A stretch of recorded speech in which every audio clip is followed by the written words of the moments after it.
Welcome guys, this video will give you some tips on how to practice your aim for PUBG. Aim in PUBG and other shooters is all about muscle memory. It's simply about being able to point at things as accurately as possible. For that you naturally need to have your sensitivity properly set up, something that I've made videos about in the past. But how to improve that aim? I would recommend downloading a free game on Steam called Aim-tastic. And no, this is not sponsored. I simply use this because I like it. Now the first thing you want to do is to set your sensitivity identically to PUBG. The trick is to set it. Now the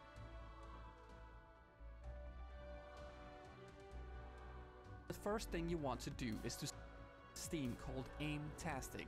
And no, this is not sponsored. I simply use this because I like it. But how to improve that aim? I would recommend downloading a free game.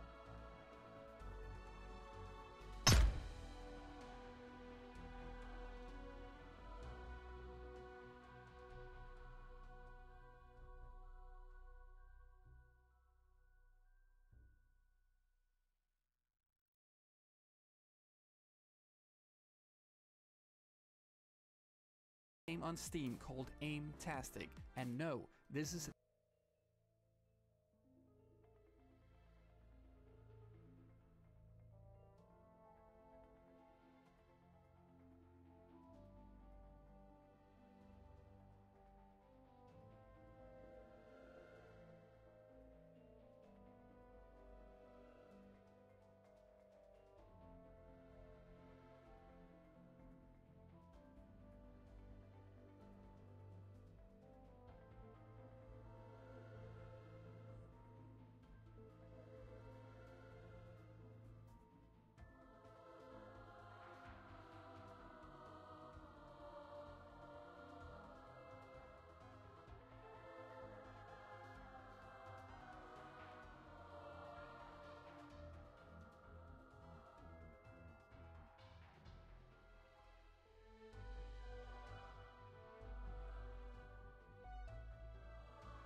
not sponsored.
I simply use this because I like it.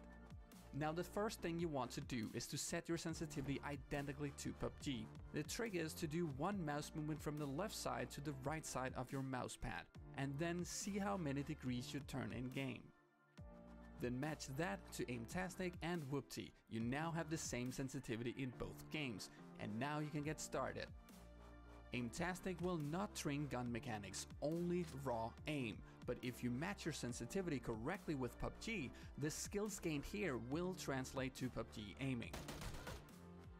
The two game modes I prefer in Aimtastic are bigger than smaller and reflex. In bigger than smaller, targets spawn randomly and goes from small to big and then back to small again until they disappear. You need to click on them before they do so.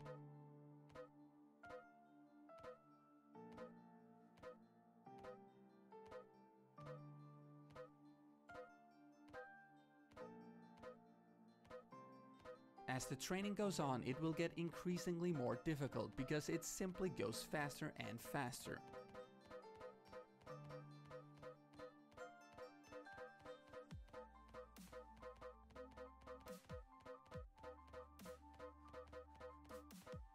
Towards the end, you will eventually no longer be able to keep up and the game ends.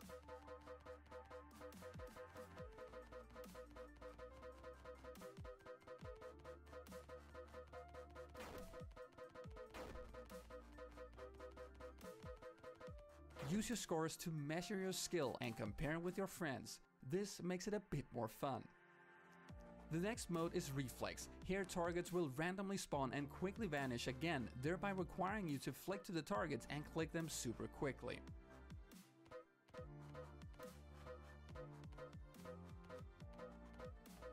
This will train your flicks and thereby your ability to quickly acquire a target and shoot it. I would recommend not doing this for more than a maximum of 15 to 30 minutes per day. It is better to practice this little every day rather for long sessions on a few days, because that way your muscle memory will improve quicker.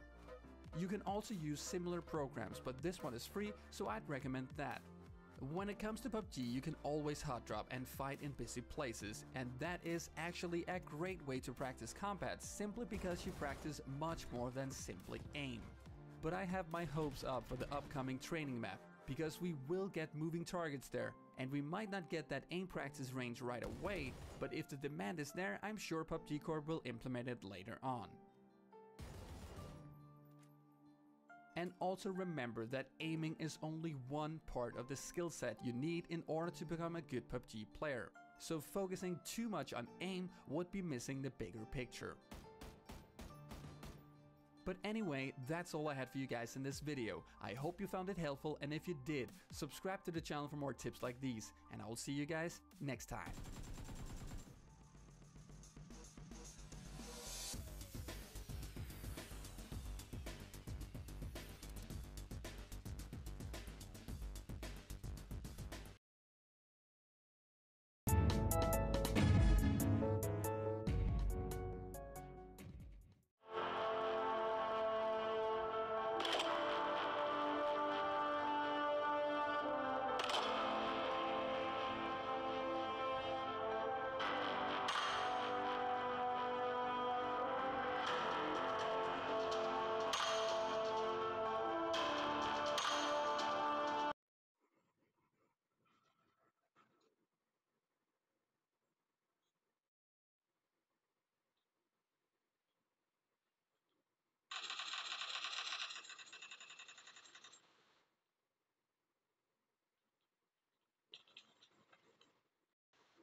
Hey y'all, Moses here. Welcome back to another training room video.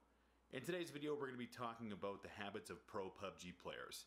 The pro meta is completely different than regular ladder play. So I'm going to be taking a look at some of the habits of those players and how you can incorporate those skills into your own game.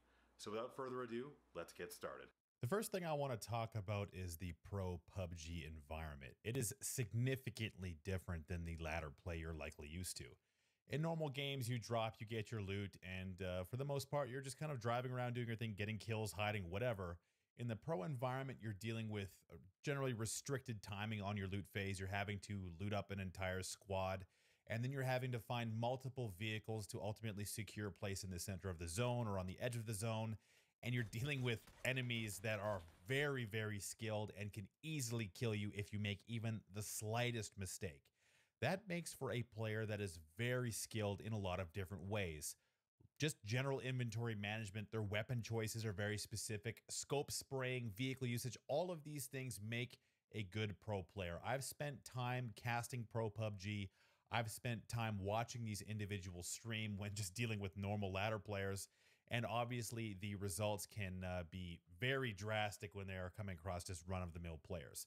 So the things I want to talk about today are the things I just mentioned. Inventory management, weapon choices, spraying with scopes, vehicle usage, and then ultimately I'll wrap all of these concepts up. The idea of this is not to tell you to play like the pros, but to give you some of the habits, some of the things that make them just a little bit better than everybody else, even at the very top of the leaderboards. That you can maybe translate into your own game, incorporate, and ultimately just make you a better player. So the first thing I want to talk about is inventory management.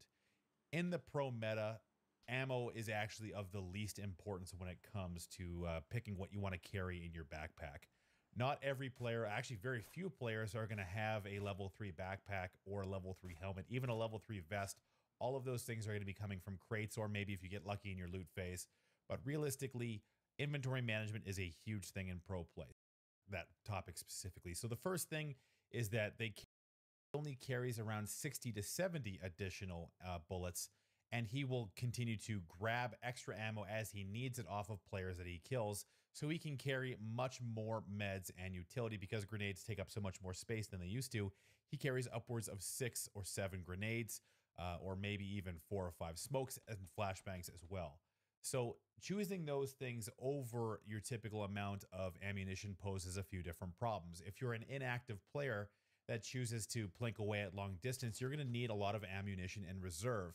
But if you're looking to get aggressive and use vehicles to breach the gap and get closer to enemies, you're not going to need a lot of extra ammunition. So this is a good sentiment, but maybe not as extreme as we see for it.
점심 먹어도 상쾌하네. 땀 나는데도 계속 상쾌하네. 와, 완전 상쾌한데요? 페브리즈 맨 강력 탈취로 24시간 냄새 방지 페브리즈 마 신제품 스포츠.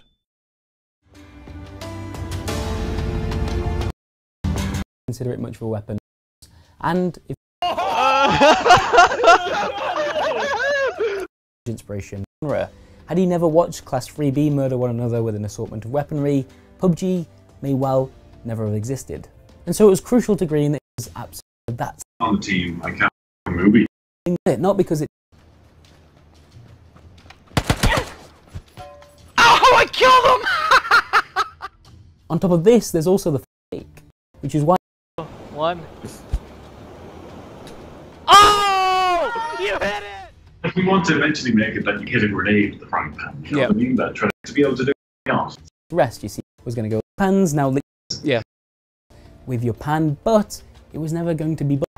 Well, it went right through. And his team, as he recalled, from the first.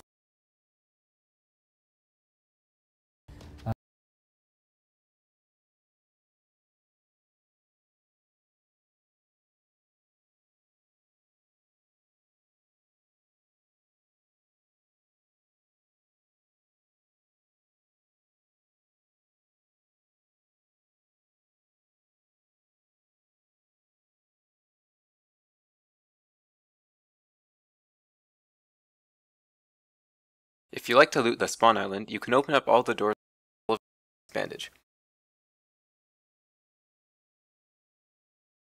So I strongly suggest just doing it on that third increment.